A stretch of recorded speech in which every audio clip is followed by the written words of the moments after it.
हनुमान जयंती में ग्रामवासी निरा पदक्षेप गाँ छकरे निर्माण कले हनुमान विशाल प्रतिमूर्ति एभली दृश्य देखा मिली गंजाम जिला पुरुषोत्तमपुर ब्लॉकर भीमपुर गाँव में पूर्व मुक्तेश्वर मंदिर में एक हनुमान मंदिर थिबा बेले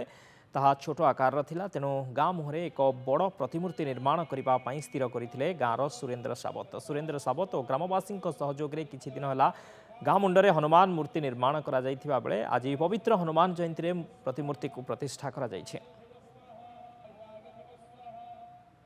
भीमपुर ग्रामर ये जो प्रतिमूर्ति स्थापन करागला आईरे विशेष श्रद्धा एवं आग्रह श्री सुरेन्द्र सावंतर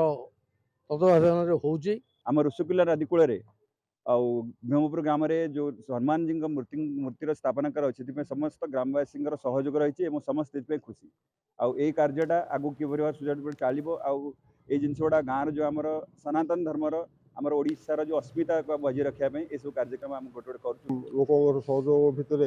आज हनुमान चालीसा बाकी भजन समारोह एसब होगा हम